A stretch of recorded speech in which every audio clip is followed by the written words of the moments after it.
Magandang araw mga ka-showbiz at kakpop. Ngayon ay dadalhin ko kayo sa isang kwento na punong-puno ng inspirasyon at musika, ang kwento ng isang Korean-American songwriter na ngayon ay nasa spotlight dahil sa pelikulang Kwap Demon Hunters ng Netflix. Siya ay walang iba kundi si Ajay o Kim In-jae. Kung napanood nyo na ang Kwap Demon Hunters, siguradong tumatak sa inyo ang boses ni Rumi, ang vocalist ng grupong Huntrix. At si AJ mismo ang bumigay ng kanyang tinig para sa karakter na ito. Ang kanyang makapangyarihan at emosyonal na boses ang bumuhay sa ilang kantang naging instant hits, kabilang na ang heartfelt ballad na Free, kasama si Andrew Choi, ang malakas na final na What It Sounds Like, at syempre ang sumabog sa Billboard Hot 100 Golden. Sa kantang iyon, rinig na rinig ang taas ng kanyang boses, punong-puno ng damdamin, kaya't hindi nakapagtataka kung bakit ito minahal ng buong mundo, pero hindi lang bilang singer na kilala si Ajay. Isa rin siyang songwriter na nagbigay ng sariling kulay sa maraming sikat na K-pop tracks. Alam niyo ba? Bago pa ang pelikula, nakapagsulat na siya para sa ilan sa pinakamalalaking grupo ng K-pop. Kasama rito ang Red Velvet, aespa, Mix, LE SSERAFIM at maging ang solo debut ni Erin. Balikan natin ang ilan sa kanyang mga obra. Noong 2019, lumabas ang Keep Psycho ng Red Velvet. Isa sa pinakapaborito at pinakamadalas kantahin ng mga Revolubes hanggang ngayon.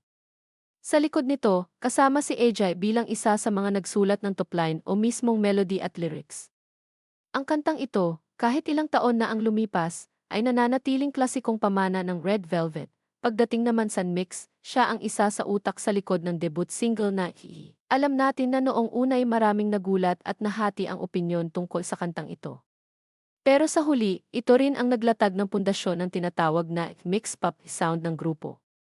Mismong si Ajay ang nagsabi na siya ang sumulat ng second half ng kanta, nag-arrange ng vocals, at nagbigay ng kanyang background vocals. Sa aespa naman, dalawang magkasunod na title track ang may marka ni Ajay, Drama at Armageddon. Kung titignan, malaking parte siya ng paglago ng grupo bilang isa sa pinakamalalaking 4 Gen girl groups.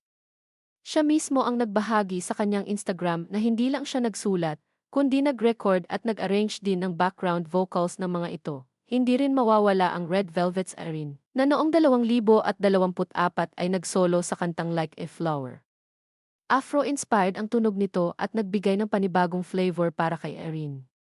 At syempre, isa na namang kontribusyon ni Ajay, huwag din nating kalimutan ang card. Sa kanilang comeback na Iki, ramdam ang mumbahton at tropical house vibe, at sinamahan pa ng daring lyrics. Ang kantang ito ay tinawag ng Dazed bilang the grind anthem we deserve. At sino pa ba ang isa sa mga nagsulat dito? Wala nang iba kundi si Ajay. Ngayon, baka itanong nyo, saan nga ba nagsimula si Ajay? Alam nyo ba na siya ay dating trainee ng EFI Entertainment? 10 taon siyang nag-training sa ilalim ng higanting kumpanya. At kahit hindi siya natuloy bilang idol, hindi doon natapos ang kanyang pangarap. Sa halip, pinili niyang ituon ang kanyang puso sa pagsusulat ng kanta. At ngayon, kitang-kita natin ang bunga ng kanyang pagpupursige. Kung tutuusin, nasa dugo na rin ni Ajay ang pagiging artista. Siya ay apo ng kilalang aktor at politiko na si Shin Yong-kyun. Ngunit imbes na sa pag-arte, pinili niyang ilaan ang kanyang talento sa musika. Mga kaibigan, ang kwento ni Ajay ay isang patunay na kahit hindi natin makuha agad ang orihinal na pangarap natin, may ibang daan pa rin na magdadala sa atin sa tagumpay.